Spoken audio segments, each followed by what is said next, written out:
Hello and good morning, and welcome to the Talk Football Podcast. This is episode 19. I will get it right.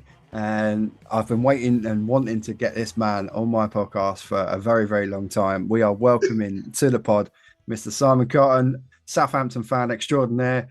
Welcome to the podcast, mate. Good morning, my friend. Good morning. Thanks for having me. It is awesome to finally have you here. It's taken ages. It's been a long time. But this is the beauty of shift workers. It takes forever for us to get anything sorted out and done. Exactly. And you must be a very, very happy man at the moment. Obviously, Southampton securing promotion back to the Premier League. I'm still coming down from it, mate. I'm still trying to pinch myself. It actually happened after a long season, and I mean, I thinking it wasn't going to happen. Yeah, I honestly admit I had Southampton. I had Leeds as favourites for the playoff game. I thought they had. A lot of people did. The momentum. I thought they had the attacking qualities, and was a bit worried for Southampton that I think, whether they could handle the likes of Nonso and Summerville, etc. But defensively, you were outstanding in that game. Wow, I like you said about the start of the season. The start of the season we were going great guns, and then it was that game against Bristol. We came up short, and then after that we started nosediving, and I thought, oh, here we go. The same old Southampton's going to kick in here in a minute, and it did. And then we picked back up form again. We started playing football instead of trying to do, some fancy stuff. And it prevailed. We got ourselves to the playoff finals. But respects to Leeds, they put up a good fight to get to the final. It's not write them off. They still wanted to bounce back to the Premier League. So, they've done extraordinary to get to the playoff finals. But I will say, as a Saints fan, it was nice to see Saints control the game. And there was a couple of periods where I thought Leeds were going to come back into it. Especially when they hit the post.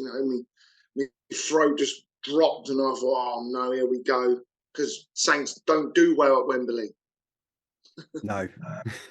And Leeds, I think it's now. I don't think that they have won a playoff game, a playoff final game now. It's incredible that record for them now. Yeah, it came up. I think, if I remember rightly, after all the celebrations, it came up. How many times Leeds have been to a playoff final? No disrespect to any Leeds fans that are listening or hearing this, but it came up, and that if I was a Leeds supporter, I would be angry at that, because it's the same with every football club in any division. You want to get to the top, and that's the Premier League. Yeah, it is. It's tough on them, but I'm sure that they'll bounce back after next season. So yeah, I mean, overall, finishing fourth and then going through the playoffs. Playoffs are always the probably, it is the most difficult way to do it. So thoughts on your manager, Russell Martin, he first came in, and we as a Saints fan, hopefully, I don't mean to speak for every single Saints fan, but this is just my opinion. He came in, and I was just like, oh, okay. We'd just been through so many managers, and we had that other manager. I thought, what could be worse than what we already had? And he's come in, and I don't know what he's done, but he's got the team focused. He's got the team playing for each other, playing for the club, playing for the supporters and themselves as professional footballers. He's got them playing to enjoy football again by the looks of it, which is what we want to see. And every fan of any football club wants to see their team play football and enjoy it as professionals, Chelsea, now nicked a manager from another club who's just been up for 5 minutes, But yeah, Russell Martin's done something, and it looks like we've got a new way of forward. We're not looking back, we're looking forward. And I hope this is a start, and I hope the club up in the Ivory Tower just still believe in him and back him and just give him what he says. If he's seen a player that can help the club, support him, give him it. Let's build foundations now with Russell Martin and the way forward. Yeah, I suppose that's always the fear. When when you get promoted, that you start a season, and naturally things might not go so well because it is a step up, it's a different Yeah, level, and then the board get a bit twitchy and they make a decision too early. So let's hope that yes, that not be the case, and they not do that. And then talking of players, you had two players on loan who did particularly well for you in Downs and Fraser, who brought mm. real energy to the midfield and forward areas. Oh well, Fraser's now signed for us. Is that done He, deal now? yeah, that he is with us, and both sets of players. I won't speak individually. I'll just say both sets of players came into the team, and the fans have just got behind them, and their football awareness on and off the ball is just fantastic, and the energy they put in for 90 minutes is great. I haven't seen for a long time. Yeah, I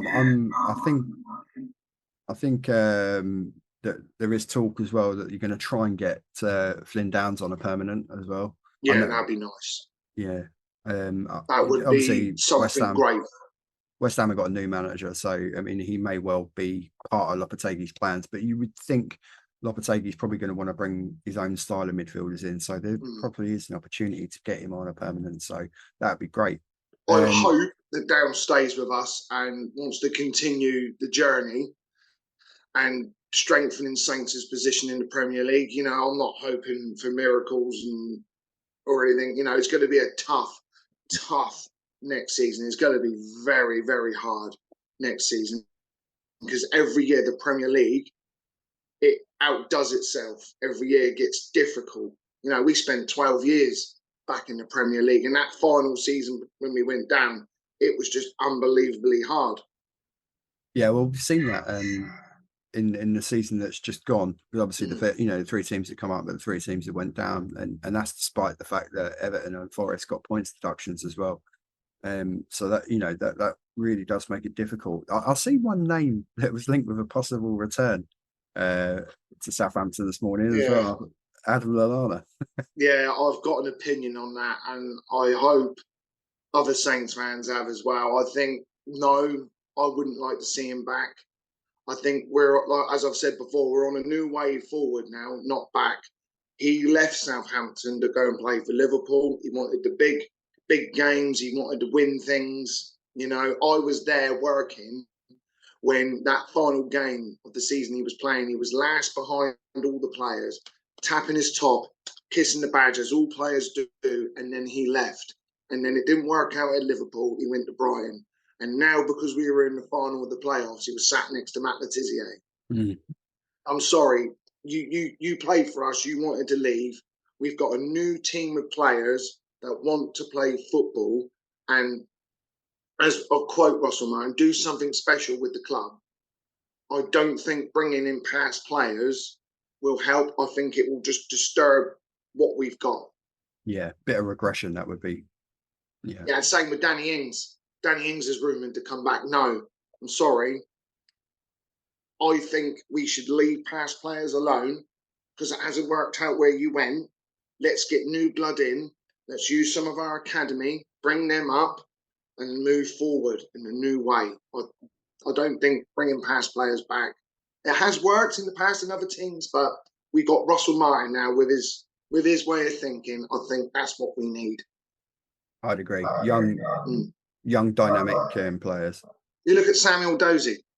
You know, we got him from Man City, my wife's team, and he's just been electric. He's phenomenal. Well, I mean, saying that, it's been a great couple of weeks in your household. Oh no, it was the FA Cup final was quite interesting. You got the father-in-law who's they're both hardened Man City fans, so that's where they're from. And my wife, she was at the game where Paul Dickhoff scored the vital goal for them to go up, and her dad and mates were wanting to leave, and she turned around to them and said, "No, let's wait. Something's going to happen." And bang, it did for them. Well, they're good at the late stuff.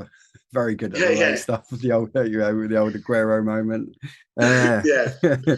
so if we're going to touch on like, well, we just did a little bit there anyway. But yeah, your hopes are for the upcoming season. When we know it's going to be difficult. Recruitment will be key. I do think that young dynamic players would probably be the way to go, supplemented with the academy. But maybe giving one or two players like, and I haven't really got any names like to throw at you, but young, bring in a young forward, a young midfielder, and like give them an opportunity. Maybe someone who's one or two loans from Premier League teams that where they may not get minutes, etc. So, but fit the ethos and style of play that you want to implement. Obviously, with the Premier League, you have to adapt a little bit. We saw with Burnley, they didn't adapt. No, and they struggled with that. They wanted to continue trying to play, and I think, because of the grounding and where your managers come from, I think he'll have that grounding to know that he has to approach this in a different way. So I'm hopeful for you. I'd like to see you, have a real good shout at staying up. And as I've said, I think in the next season, I think we're going to have a reality shock. The Premier League, every year it gets harder and harder, and you've got to hit the ground running. I think one or two old heads might help. That maybe got a year left. I think to help a young squad that we've got and keep bringing in the young squad. But I think for the first 2 seasons, I think we should get some old heads, not past ones that have been with us, but I think from other teams that are looking for that final match or final 2 seasons to help a young team. We've seen that work before. Burnley, I felt sorry for, but Vincent Kompany just wanted to try and play the same way from the Championship, and as it didn't work, but now he's laughing. He's gone to Munich, so there's every cloud in that. But back to Saints, I think we got to try and carry on playing the way we did. And I know the Championship and the Premier League are different, but the Championship itself is becoming very hard now. From when it first started, the Championship. You look at the competitiveness in the Championship now.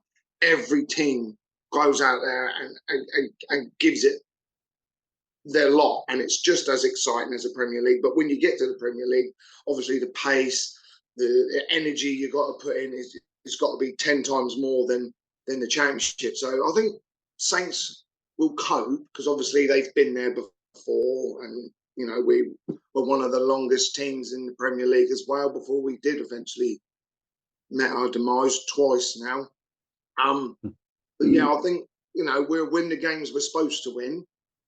And then there'll be games like yourselves, Chelsea, City, United, Liverpool, and Arsenal. I'll be watching like this. But I think once the season gets on and we come around to play those teams again, I think we would have found our feet by then, hopefully. Yeah. I think maybe, if you can get, say, 2 or 3 wins under your belt in the first, say, 10 to 15 games and a few draws thrown in, not get battered, because that as a morale level kind of thing, that'll help the players a lot. You're not saying another 9-0 again, are you? No, hopefully not. Hope not. But yeah, and like you were saying about like getting a couple of experienced players in. I mean, that very, very, very nearly worked for Luton. They brought in lots of Townsend and Barkley, which you go, which really helped. I would look at Townsend. All right, Luton have gone down, but does he want to carry on playing in the Premier League or the Championship? Kudos to him. If he wants to stay with Luton and get them back up, brilliant. I like that about players today. You talk about loyalty. The last loyal person, I don't mean to say it, that stayed with a club was Matt Le Tissier. Well, my club tried to nick him off a few times. And United tried it. There was loads of teams that wanted Le Tissier, but he stayed loyal. So hopefully, if Townsend wants to stay there, but I wouldn't say no to someone like that to come in with a mixture of young lads and Russell Martin's way. If we signed him, that'd be brilliant to have that standard of player in the mix. That's it, and just a little bit of experience around young players, young heads, just with that little bit of Premier League knowledge, and a voice in the dressing room. Yeah, a bit of a leader on the pitch, So that wouldn't actually be a bad shout. Whether or not that's something that they'll look at, I think that would be a sensible thing Because to it's do. not just in the pitch. It's a bit like someone like Roy Keane, who was a voice in the dressing room, and when you left after you played, and when you done your training, it's about how you are away from the club, because you no one's bigger than the club. Yeah, it's to have that grounded, because when you're in the Premier League, everyone's more on you. You've got all these advertisements, you've got cameras and everything all out everywhere. So you need someone like a Roy Keane, who's going to keep you grounded and your feet on the floor.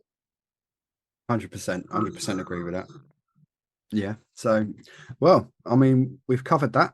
So we're hopeful. We're going to see how it goes. Obviously, we'll get you back on after the season sort of like kicks off, after maybe sort of like 5 or 6 games, and we'll kind of see where you are. Well, so hopefully we do what we did before. The top 6, we beat them. The top 6 back when we had Ronald Koeman, we beat the top 6. Hopefully we can do that.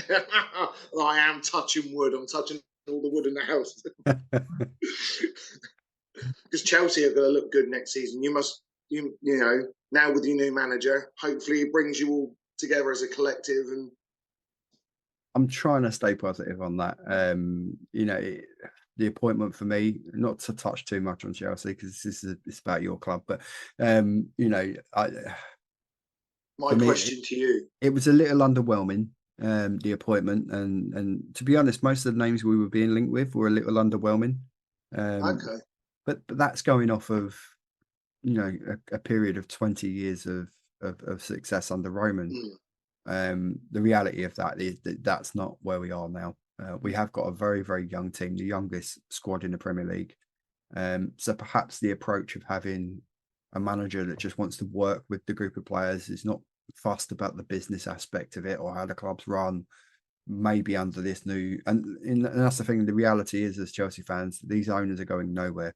As part of the deal when the club was sold, that they can't sell the club for 10 years. Okay.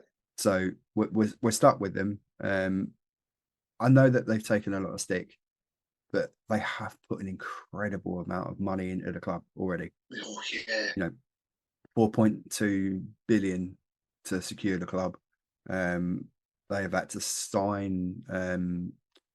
They've had to sign promises of improvements on the stadium and commit a level of money to that.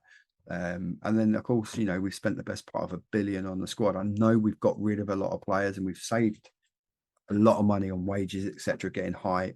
We've only got 2 really high earners on the book still, which is Raheem Sterling. All right, we've got Lukaku and all that, but that he's going to go. We know that's going to go. Whether that's another loan or permanent, he'll be off the books. But Sterling is the last one really, on it's like 325k. So once we get that off the books, we're financially in a much better position. My fear is that, as with any club, that they that's my friend. people will come raiding for the young players. Hello, congratulations on the season. Doing a podcast with my friend. Oh, okay. He's just saying congratulations on the season, winning the league. He's a Chelsea fan. He's got a podcast. Yeah, I'm on this podcast. Tell her she's live now. You're live. Bye. She's run off. The missus has run off. But that's a good thing. We haven't got a Man City fan that wants to run on the screen and gloat. I mean, that shows a great level of humility. There we go. Oh, brilliant! This is the brilliance of live recording. Yes, anything can happen. Anything can happen. Anything can happen. All right, so we've spoken about Southampton. So now I'm going to switch it around a little bit, and we're going to talk about you. And I've got a lot. Obviously, people that follow the socials know that I'm doing a thing on mental health awareness, a little mini documentary that's going to be on myself, and my battles with my own mental health, etc., and stuff that I've been through. And obviously, yourself as someone, and don't worry, I'm not springing this as a surprise of him. I've made sure he's okay with talking about it. So 100%. Anything that can help. So yeah, I mean, so obviously, as someone who has had their struggles with dyslexia and all that, and obviously people watching this don't know, but he's been a union rep for a number of years. It's a role that requires an incredible amount of dedication, time, ridiculous amounts of paperwork for your branches and stuff like that, and yet, you know, despite the fact that with what you have to deal with, you come through it and you excel. So for people out there, obviously, that have similar kind of problems, etc., I would look at someone like yourself as an inspiration, and Bless someone you. that. Thank you so No much. worries, mate. I don't want to make you too big-headed, but No, I can't get it in the camera now. So and obviously, you've done stewarding at the ground as well. So I mean, how yes. did you get into that? Well, funnily enough, I was at the game where when we were first in the championship, and we went down. We lost to Burnley, funnily enough. Um, I ran on the pitch.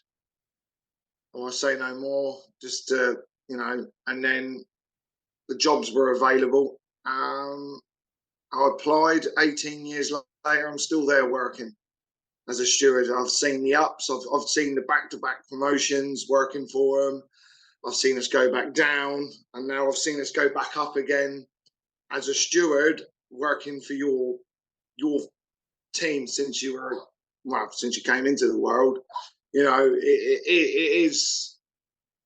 is an honour. I will say the work for your football club. It is challenging. They're not best employer in the world, but Yeah. we'll save that for another day. But it is nice to work for your football club and see your team play well as working and trying to help the supporters when they come into the football ground. Yeah, that's awesome. That's awesome. And then obviously, your day job. I mean, you haven't got a standard 9 to 5.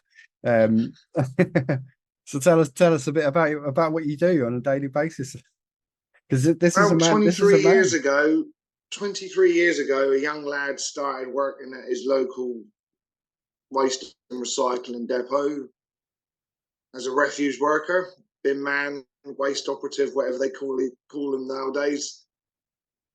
And yeah, I'm still there. And at 27, I was elected as a shop steward, health and safety rep for my union, Unite Union. He's got the cup. He's Uh, got the cup with him. Show him your cup. There you go. the merch. Got to have That's the it, merch. definitely. Best union in the UK. Um, yeah, I got elected, and it was very daunting at first because obviously at 27, you've got middle-aged men that are 40, 50, near on retirement, and they've got this 27-year-old who's full of energy, who wants to help them, but also they said at the time, one comment, you're only 27, you can't tell me, but I had to stick with it. I had to grow, as you know, being a bus driver, rhino skin. Yeah. It had to get that armor straight away. And I'm still there. I still have challenges as a rep every day, with the council and the national employer, So I I've I enjoy it, and also sometimes I feel like, Why do but I then I bother? remember why I became a rep, because I want to improve health and safety in the workplace. I want to make sure workers have the best terms and conditions in the workplace, and they have someone that has their back. Especially when the manager says something and the members like, oh, I don't know what you're saying, I don't know what I'm doing, and they come to a union rep who can read it out in layman's terms. Yeah, I've been there. Obviously, been Yeah. there myself. And it's an unforgiving job. It's difficult. You can never please everyone. You're Oh always no. and You don't always make that one person happy. You're gonna make people. Unfortunately, that you're not going to keep everyone happy, because if you did, it'd be quite boring. I am human. I will make mistakes. Otherwise, I wouldn't be perfect. no one's perfect. You make mistakes. And I've made mistakes as a rep, but I always make sure when I have those wins, I stand on a table and I make everyone listen that I've won for that member or the membership. This is it, and this is obviously this is how me and Si met, is obviously through the union, because I was it was through TikTok at first. Was it? Yes, you would start doing your videos and you had your union top on. That was it. That was and I it. said, yes. I'm a member of Unite. Nice to meet you, comrade. And that's just how we. That was it. Yes. That's how it all So started. my memory's so like, obviously part of my mental health thing. When I had the crash, part of my, whether it's like self-preservation and stuff like that goes on within my own head, it just like, it's so selective with memories and stuff like that. It just pinches bits and pieces and just my brain just sort of like locks out so much stuff. Like if Facebook didn't tell me, and this includes family, if Facebook didn't tell me anniversaries, birthdays and stuff like that, honestly, just wouldn't know.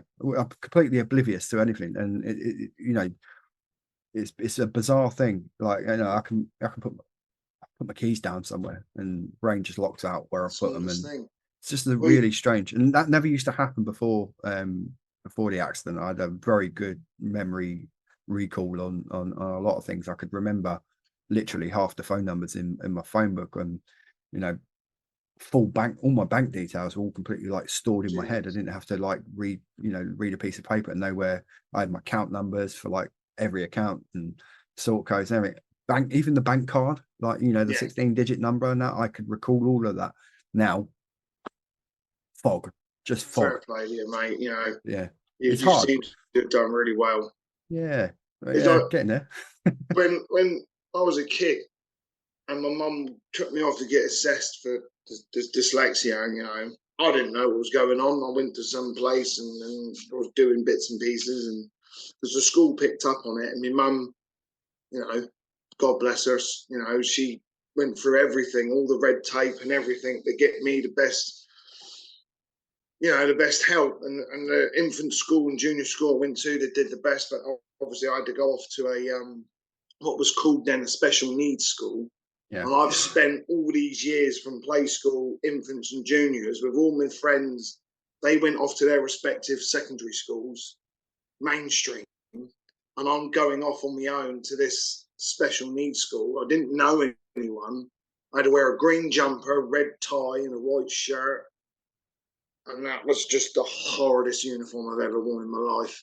That only lasted a year, in year 7, but it turned out that school did me the greatest thing. It gave me confidence. It gave me the tools to proceed after secondary school, and the teachers there, obviously at the time when I first started, I wasn't the best pupil there. I was a frustrated, angry, militant teenager, all the signs of a activist for a trade union rep in future life.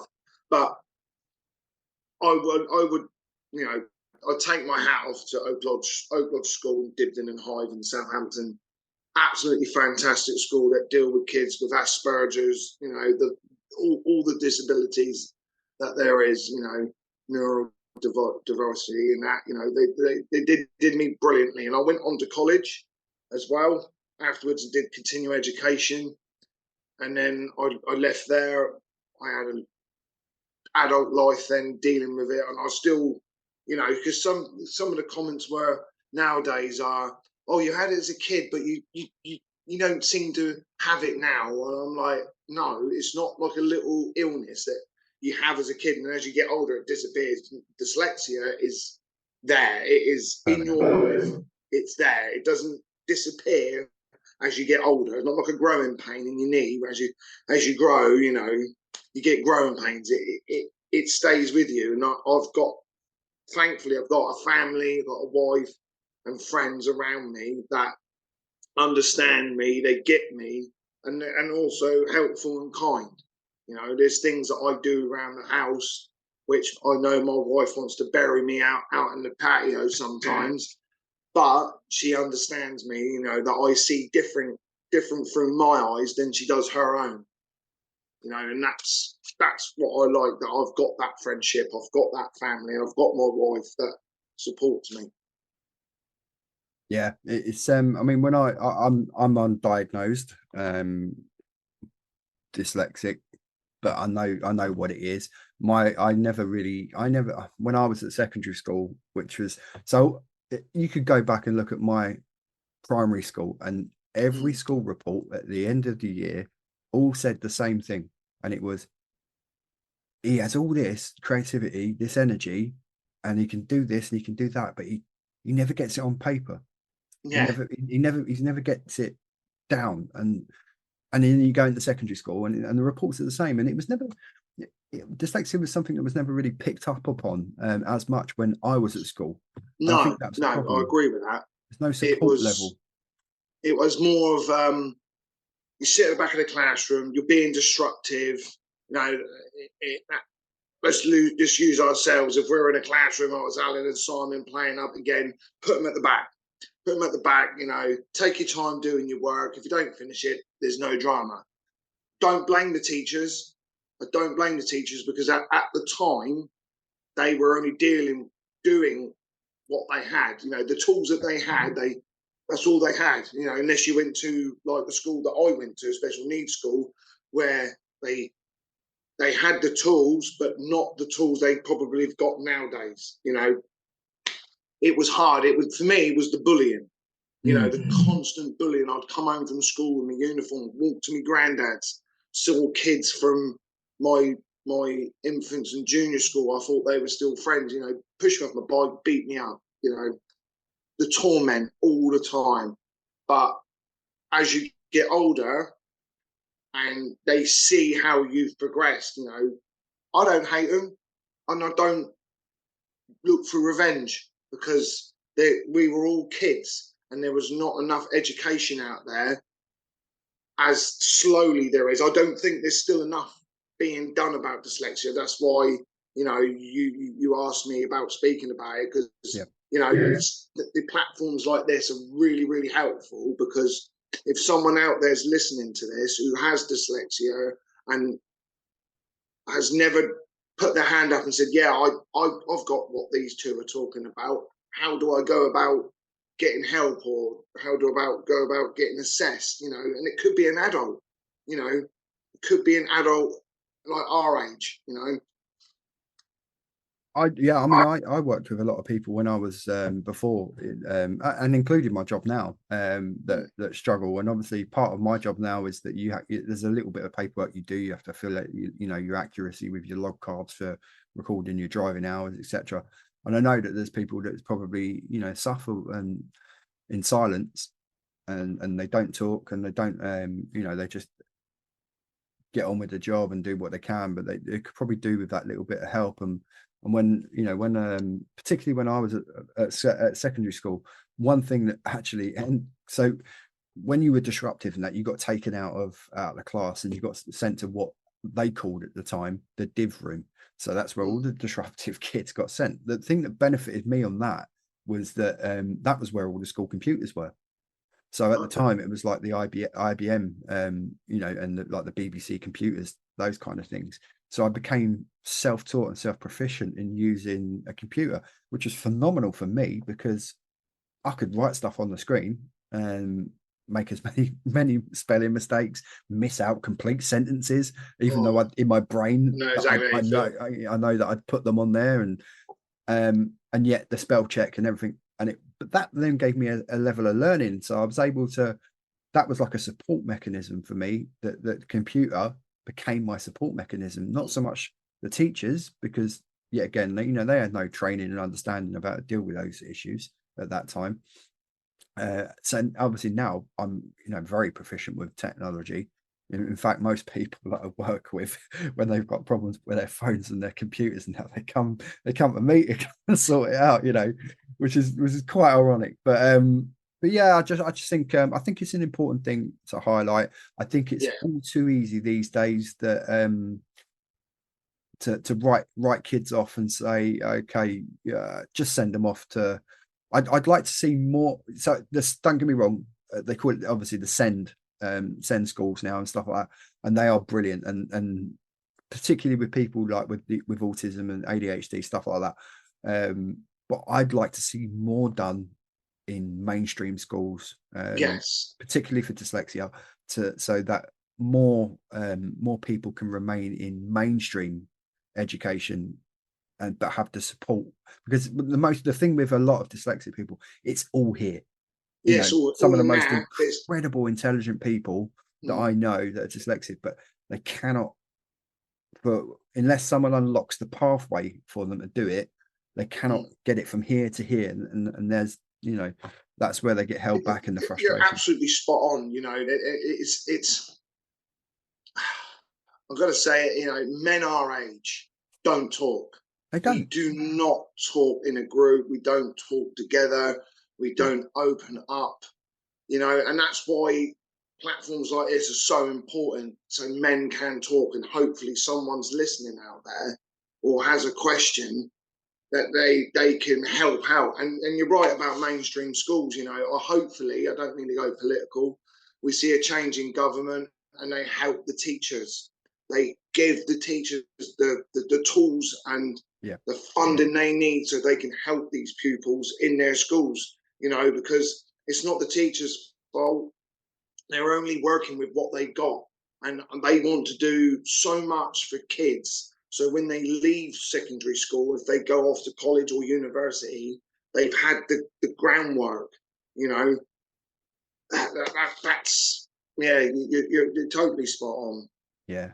I mean, I never had. I would have loved to have gone to college or university, but I never saw that there was that sort of like pathway for me to do it, because never felt like I had the support of that. So I ended up, obviously, my mum worked at Asda at the time. I worked at Sainsbury's. She was a manager at Asda, and so I did my work experience there, and I thought, well, do you know what? During this point and where I'm doing my work, I'm a 15-year-old kid. I go in there, I do my work experience, and I worked my nuts off.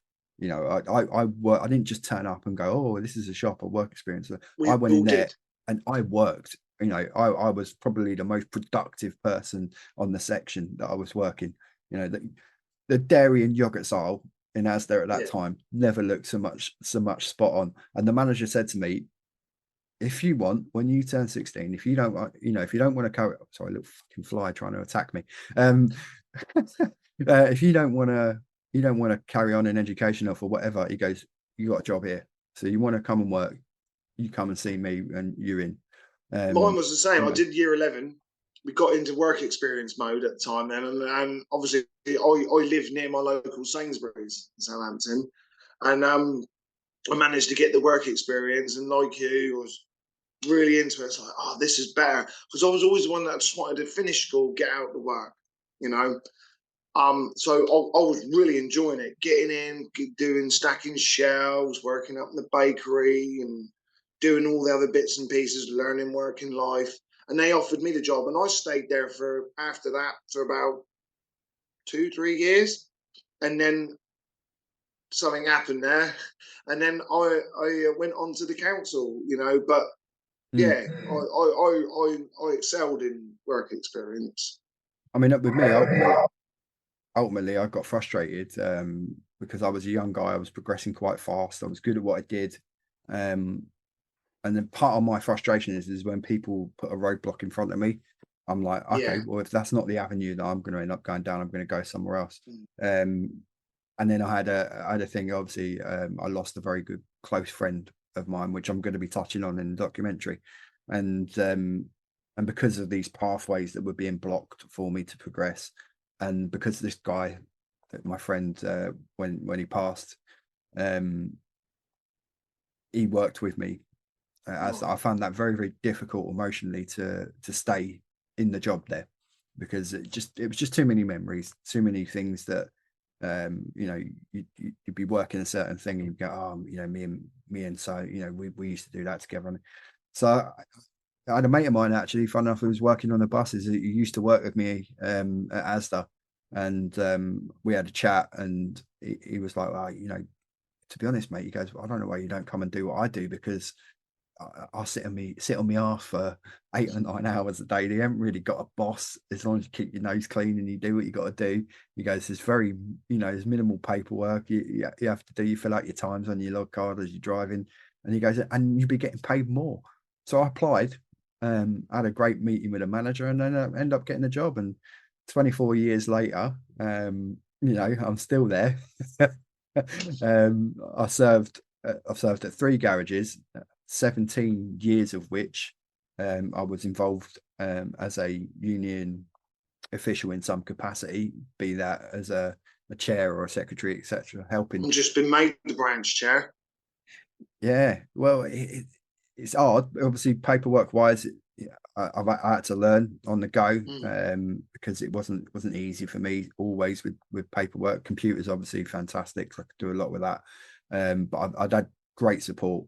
The fact that in both the garages where I was, a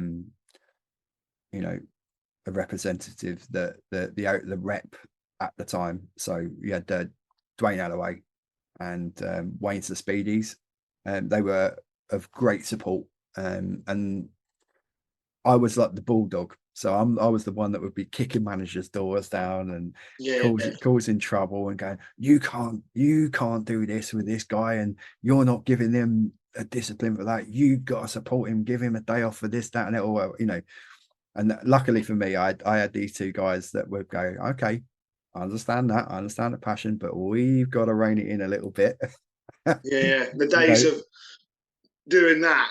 Yeah. I learned a lot. I was like a bull in a china shop when I first started. Yeah, I learned a lot from those guys. And the support that they gave me, I could never thank them enough.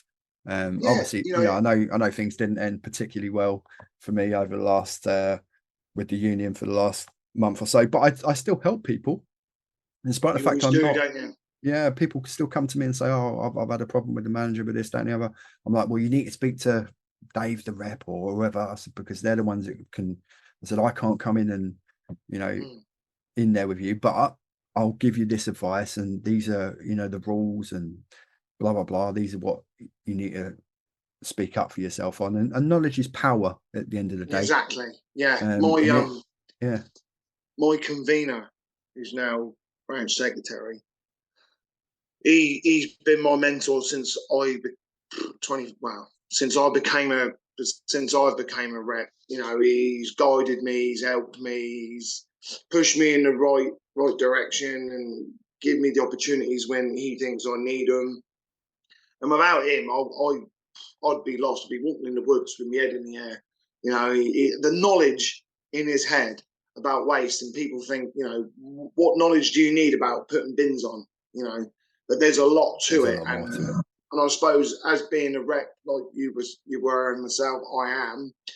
It's all the terms and conditions. It's all the policies and procedures. It's all the day-to-day running stuff. Constantly on the bounce all the time. And without him, I wouldn't be nowhere without him. And he's helped me as well. And like with my reading and writing and everything, he's very helpful with that as well. Yeah, I mean, my dad's I think, I don't know whether it's a hereditary thing or not. In fact, and they won't mind me saying it, both my parents, that with their spelling, etc. But then in one way or another, in both their lives, my mum got to a really high level position at Asda. She doesn't work anymore. She got MS, so she had to. She gave up work in the end, but still very active. She doesn't let the condition hold her back any form or any way at all. And my dad, he left school and done various different jobs, this, that, and the other, transport jobs. So driving obviously runs in the blood. But then he ended up in the film industry, and he excelled in the film industry as a grip. And as a stagehand, which they build the sets and stuff like that. Yeah. The grip runs the track and that the camera dolly sits on. He was very, very well respected within the industry, still is. And he excelled in everything he did. But a lot of that came from work ethic. And if I picked anything up from my parents as a kid, it was that a 100% effort can take you really, really far. Oh yeah, I agree with that. I'm doing the employment law diploma with Unite Union at the moment. I've started that. Never ever thought in my life I would be studying for a diploma. I never thought that I'd have any brain capacity to do that. If you asked me back when I was at school that when you're 39 years old, you're going to be doing the diploma in employment law, I'd laugh at you. I would have laughed you all the way home. I'd have held your hand and walked you to your door and still laughed at you, you know. But it's challenging. I will admit, I thought at one point I was in over my head. I thought, yeah, I'm going to have to leave this, you know. But the group of people that are doing it are all helping each other. Again, I've got friends in our union that have already done it and given me support, you know, and giving me tips. So yeah, I'm all right with that. But the challenge is now that I'm setting myself as in adult life, yeah, I've shocked myself really, you know.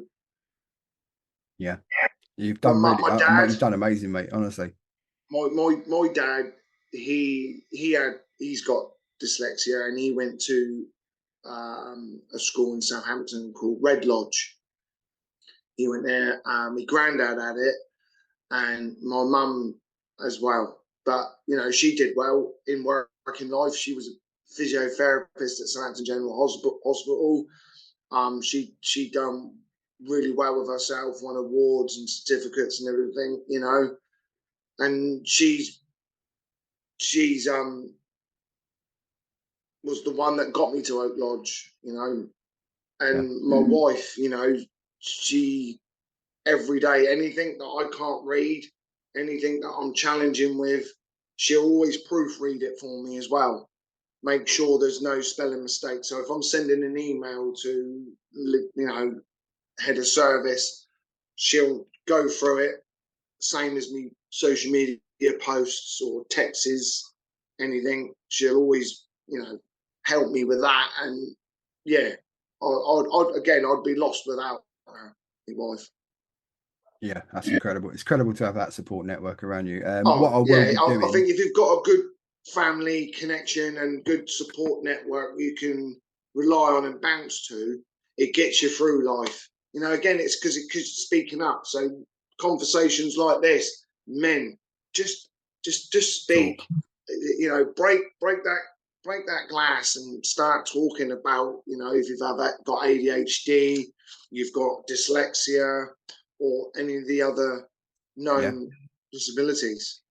That's it. And talking is key. And what I will do as part of this, and if anyone that does watch this back, and I know that it's a football podcast, but this is life, and this, you know, there'll be fans of people of clubs that will end up watching this, and this, you know, this conversation will resonate with them, and that. So what I'll be doing in the description on the YouTube video, etc., I am going to put some links in to some websites, etc., where people can get some support and help if they need it.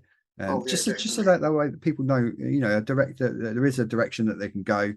You know, if people want to jump in the comments, I'm sure that people can come, and you know, I can send them your way, and you can give them some advice and stuff. And obviously they can follow you on TikTok and give you messages and stuff like that. Yeah, of course. Yeah, you know, there may be people media. Exactly, there may be people in, you know, young people in the workplaces that they work in that are interested in, you know, getting involved with the union to make their work, join the fight, join Unite. This is it. Make their workplaces better, etc. There's one thing we didn't hit on, and that's the missed out rivalry derby match. That's not going to happen now. There were so many Portsmouth fans thinking that we weren't going to do it, and they were looking for the derby. I've got a couple of Portsmouth fans at work. They were itching for us to be playing them. Well, I'd love to have seen that. I mean, that's one of the derbies I've never actually experienced, and I've still not been to St Mary. So I'm going to have to come down, and I'll come to a game with you. And you know, well, let's put it this way: you've got your London derbies in the London clubs. You got your Manchester, Liverpool, and that. And obviously, it's all sets of fans will say that nothing like it, nothing like it, nothing like it. But being in a stadium where you've got Southampton and Portsmouth fans, honestly, there isn't. I don't mean to be, using the same words. There is the atmosphere, nothing like it. There you can actually feel the hatred. The ferocity. It is absolutely fantastic. I remember when we first played them in my lifetime. We were in League One, they were Premier League, they were going through that hardship. They were going to get points deducted and everything, and we scored. I couldn't believe it. At St Mary's, Ricky Lambert scored, and obviously they went on to win 4-1. Fast forward to 2018, we're back in the Premier League. They're League One. We go down to Fratton Park. We smash them 4-0 in their own backyard. They didn't score. So that's what I have over them. But over the periods, we did meet each other in the Championship before, But I was looking forward to playing them again because it's always exciting. It's always great. And my energy levels and my excitement run through the roof. It looks like I've got 1,000 E numbers running through me. It's great. But we're in the Prem. Who knows? In the FA Cup and the League Cup, who knows? We could play each other, which would be fantastic.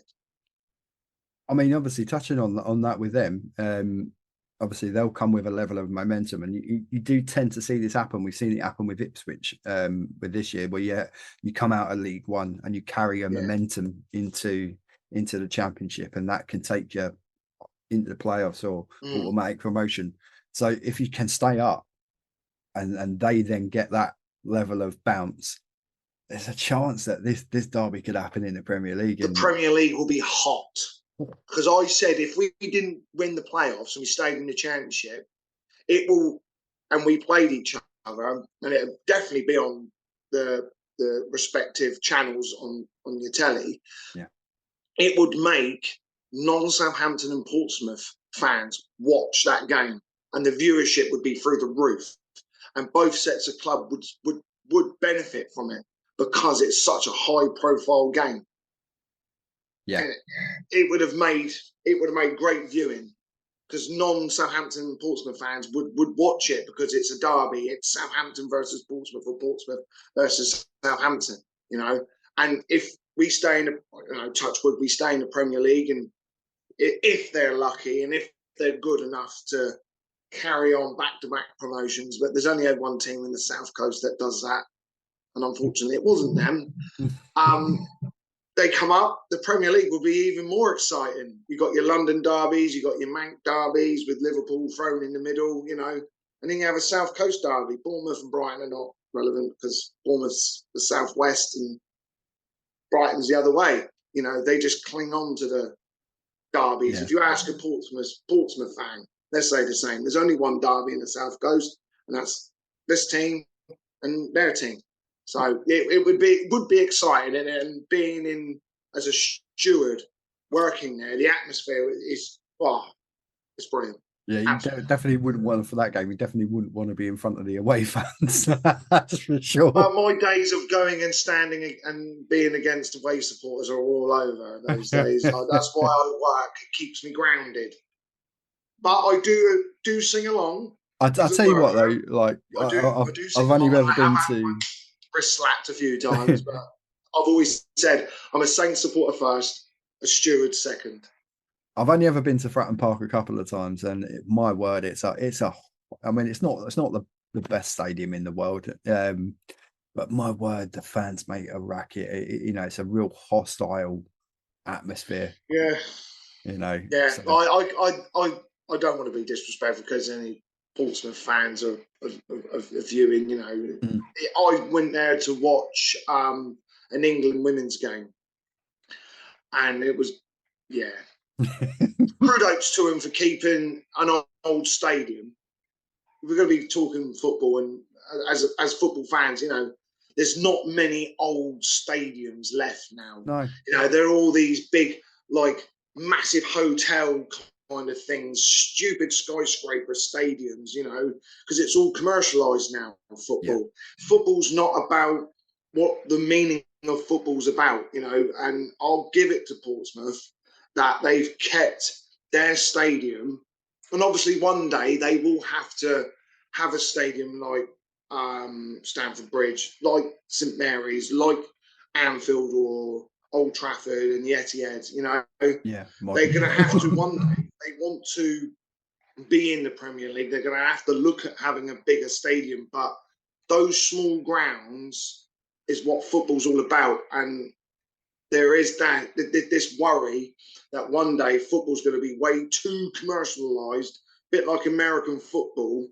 It's going to be like that, and it's going to be stupid. And there's enough, as we all know, there is enough money in football already.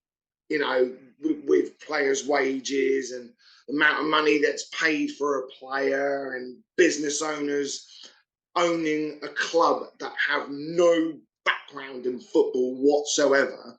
And when you get Todd Bowley, and when you get a group of people that have a brain fart and try and take the top people out the Premier League and have it as some sort of national super league because they don't know nothing about football and its supporters. Football should be about end of week.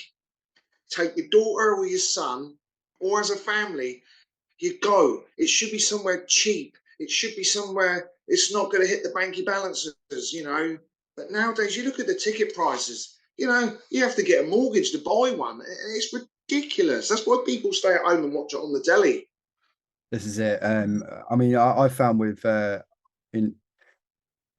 daughter. I mean, I've not been able to go to many matches, but what I did find was that we ended up going and watching Chelsea women far more. I was going to say that. One, because the atmosphere for a young child is far less hostile, so it's far more fan friendly for families, and obviously for her being a girl, she can identify with the players on the pitch far more.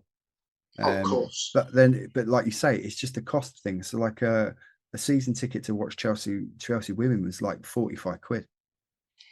It's just a no-brainer. And even if you want to turn up on, if you season tickets for someone like me being shift worker and that just don't work anyway, because like you just always predominantly we don't get many weekends off anyway. So so having the ability to say, okay, there's a fixture, we'll go to that. And being able to turn up on the day or just go on the website a couple of days before and be able to book tickets is I mean, and if there's anyone that does watch it, do have a look at even if it's teams that you don't support. So like to me, literally less than a mile away, I've got Tooting and Mitcham Football Club, which is a very, very good, well-run non-league football club. And if I can't get to Stamford Bridge, I'd rather go and pay £9 and go and watch a game of honest football down there in a lovely little stadium. So if you can't get to watch the grassroots, go and watch some grassroots football. Go and support your club's women's team, and another one as well, which a lot of people really don't take advantage of, is going and watch particularly for like Premier League clubs and Championship clubs, etc. Go and watch your under-23s, because a lot of the time they'll play at the stadium, at the main stadium anyway. The football's still going to be good, and you're going to see some great up and coming young players as well, but they have the potential to be in the first team within a year or two. So there's always options.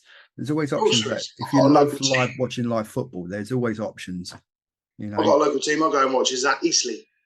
Yeah. Eastleigh, I go and watch them. It was 12 quid to get in, cheap food, cheap beer, 30 quid for a top. And they had a great season. Unlucky, but again, that's the grassroots team, which I'll go and watch. And you're right, you're spot on. Saints Academy, the under-21s, and so forth. The Saints women, they're in the championship. They had a great season. Unlucky against Arsenal in the cup. Next season, hopefully, they push and they get into the women's version of the Premier League. That'd be fantastic. Well, I'll tell you now, if they do get up, 100%, we'll try and make sure we can book days off on that. If you do get in the WSL, then whether it's up here at Kings Meadow or if they move the game to the Bridge, But yeah, if it's at Kings Meadow or if it's down there, then we'll go. We'll go. Yeah, Maybe definitely, we'll Ray. do we'll do a live report. Yeah, yeah, of course, that'd be fantastic. That'd be For awesome. me, seeing Southampton women's now where they are, when no disrespect to the Southampton Football Club, they had nothing to do with them. They kept them separate. They didn't want nothing to do with the Southampton women's, Yeah. only because the England women's team won the Euros It and opened done up so so well many ever doors. since. Yeah. They went, yeah, here you go. Come with us now. You can be part of Southampton Football Club, which I think is bad because you should have done it in the first place, Yeah. like other football clubs. You shouldn't have to wait until a national team wins something and highlight something for women's football. You know what I mean? That's pretty bad. I mean, I'd say one thing for Chelsea women, the club, you know, initially they were playing at Staines, which is nowhere near, obviously, you know, where we're from, where the club's from, etc. But fair play to the club and initially, obviously, Roman, that they was able to secure getting football played initially because AFC Wimbledon were playing there anyway at Kings Meadow, which is in Kingston, so it's not like a million miles away from Chelsea. And then obviously as part of helping AFC Wimbledon get to their new stadium back at Plough Lane, we bought the ground off of them for I think it was like £4 million, which helped them finish off the new Plough Lane. And they've transformed Kings Meadow into like a mini Stamford Bridge. It's all properly decked out in all the Chelsea gear, the little stands and everything, and it's a proper little home.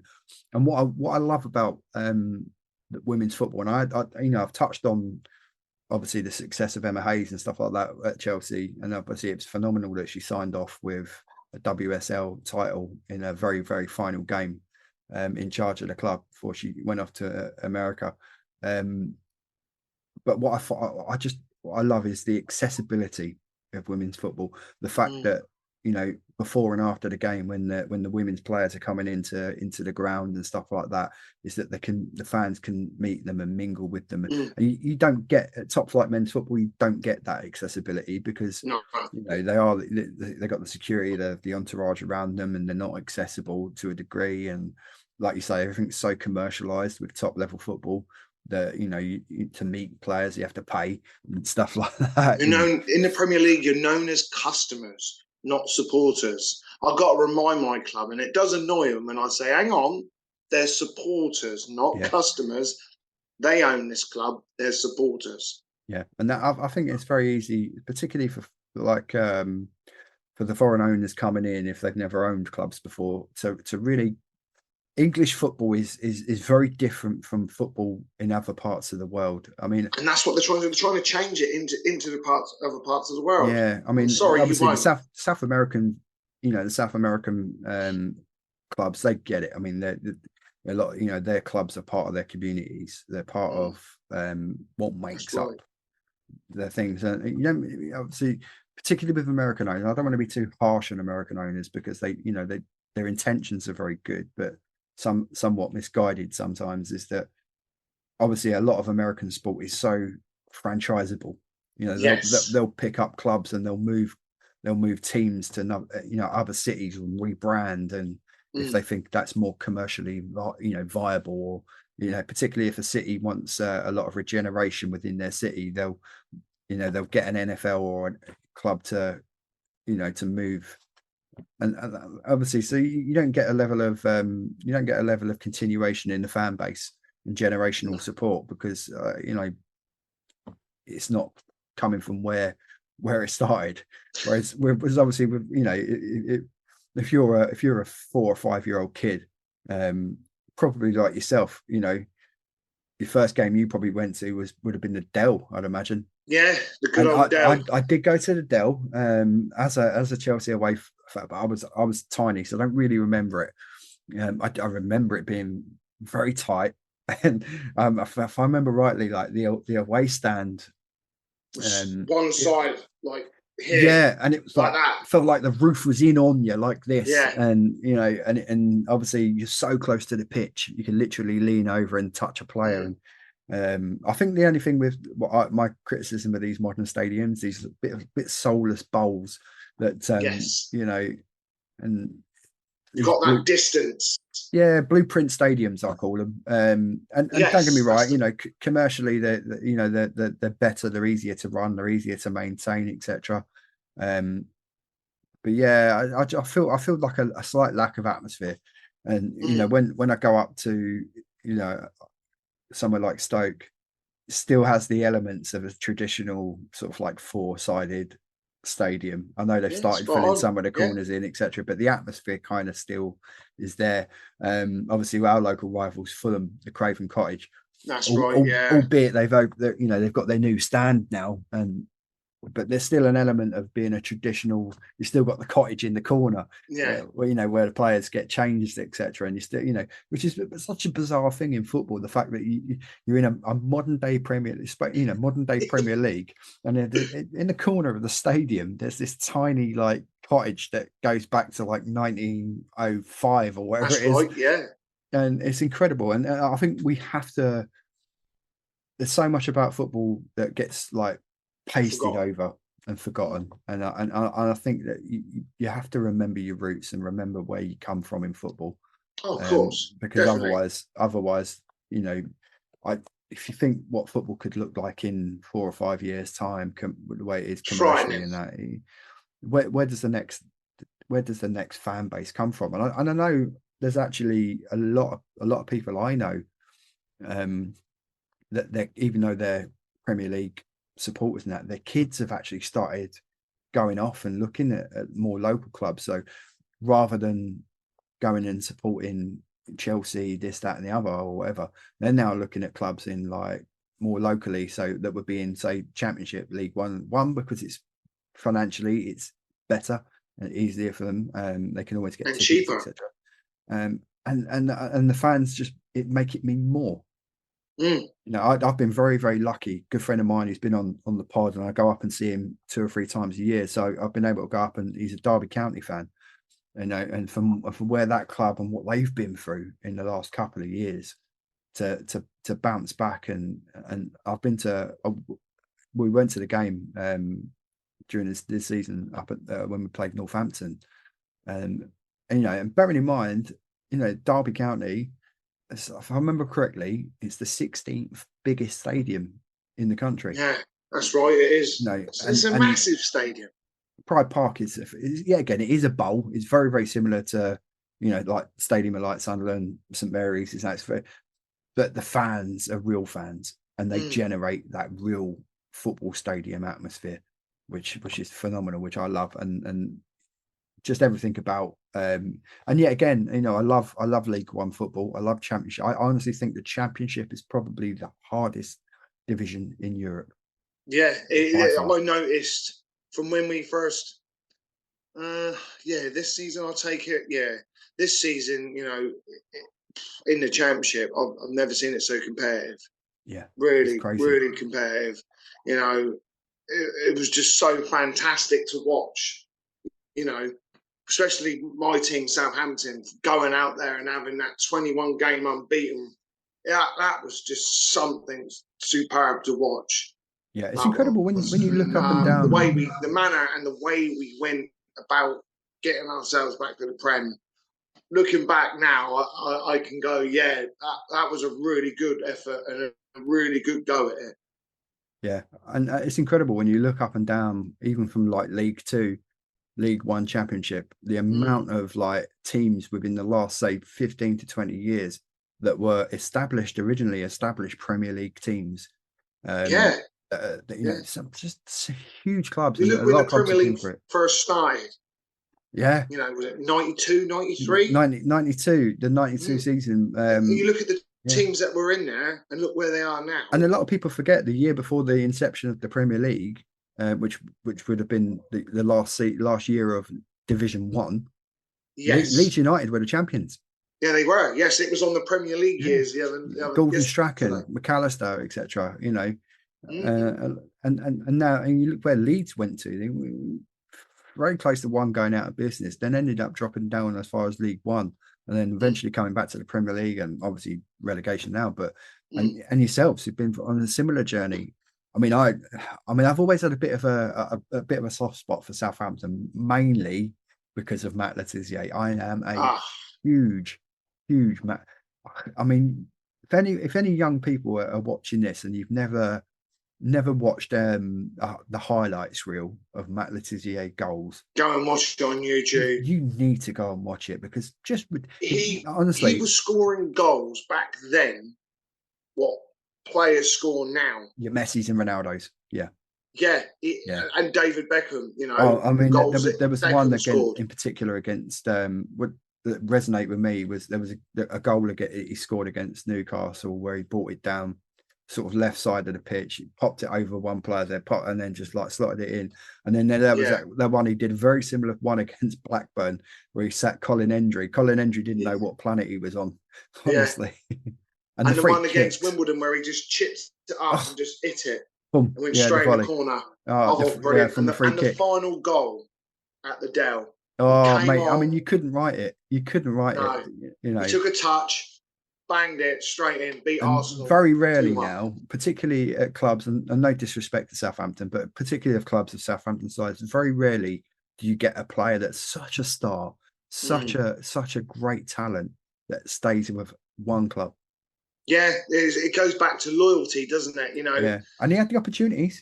He He had had the opportunity. opportunities from you guys, Yeah, United, Newcastle. The names we can throw out that Letizia could have gone to, but he stayed and stayed loyal and finished his football at Southampton. Now I don't know one player from our generation growing up that's done that.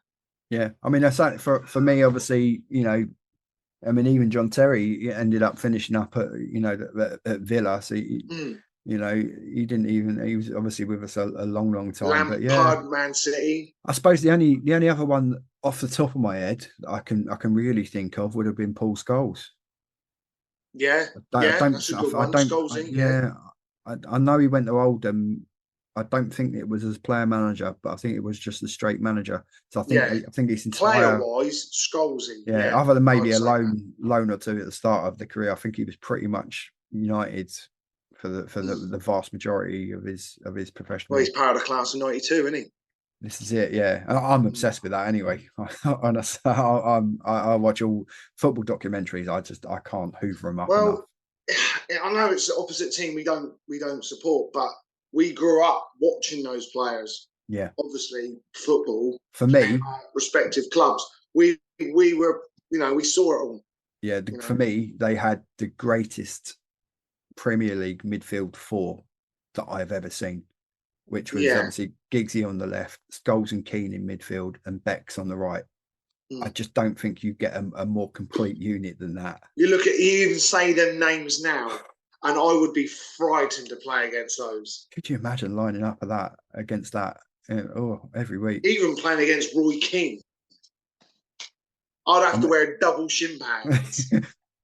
and to think, I think he was, if I remember rightly, when he went from Forest to United, that would have been, I think it was like something like 1.5 mil or something like that at the time. Well, yeah, at the And then I time, think yeah. that would have been a British record at the time. I And then I know think it was Alan only Shearer smashed that when he left Southampton us. to Blackburn, which was about 3.5 mil or At something the like that. time, Yeah, that was the wow. biggest How far money. we've come. I mean, 3.5 mil probably wouldn't get you a League Two player now. No, you got to spend at least 20 mil in the Prem It's to incredible buy. when you think about the players. If and touching back on Letizia, we'll finish up on Letiz as well. How much would Letiz be worth in the current market? I wouldn't like to I mean, think we've got to be talking £100 million a player. young Matt Letizia, fresh from 22, 23-year-old Matt Letizia yeah, doing what he was doing at the time from in, Guernsey. in current levels, pulling off those kind of goals. Oh, We'd have to be he would talking be 100 one mil. season at St Mary's. Yeah. Gone. I personally, I think, someone, because he's got quite an exotic sounding name apart from the Matt at the front, but Letizia, I mean, you could easily see, you wouldn't, a player of his kind of quality and the goals he was scoring, you could easily see that gracing, the Nou Camp or the Bernabeu without any question. Yeah, yeah, of course. He would be in a top team in the Spanish league, top team Yeah. in German league. any league, I think he would be in one of the top teams Yeah, in those leagues if it was a incredible young Matt talent. Le Tissier coming out now. And very underutilized by England at the time. Oh, do you know what? I think any football fan, when Euro 96 came along, how Matt was in his prime. Yeah. You know, he was scoring goals for fun. How he wasn't picked to be in the England squad, even World Cup 98. You know, Glenn Hoddle, that yeah. How he wasn't picked by both sets of managers in 96, 98 to be in that team. Who knows? Which was harsh as well, because obviously he played in the game that got us qualified for 98. So he played in the game against Italy in back end of 97. So September, it'd have been the September or the October of 97. That's correct. If I remember Ian correctly, Wright was injured. Yeah, he hit the post as well, if I remember rightly, as well. So there you go. In Rome. So we qualified for that tournament, and then he didn't get picked for the final squad. You take Darren Anderton, Matt Tissier. Stick note. I would have gone Matt Tissier myself. There we go. Yeah. Well, I think that is literally it's the perfect way to end this episode, mate, by talking about Matt Le Tiss and that, you know, absolute Southampton legend. So I'm going to say a massive thank you for coming on the show, mate. Honestly, it's been an absolute honour to have you. I just want to say thank you very much for having me. It's been an absolute pleasure to spend a bit of time talking about football and men's mental health and our disabilities, you know, and I wish you nothing but the best with your podcast. Cheers, and mate. Everyone that's listening out there, please give my friend a follow, subscribe, anything, because the man puts a lot of his own time and effort into making something good, and a lot of time away from his family as well. So all the best to you for your podcast, and all the best to your family and whatever you do next, my friend.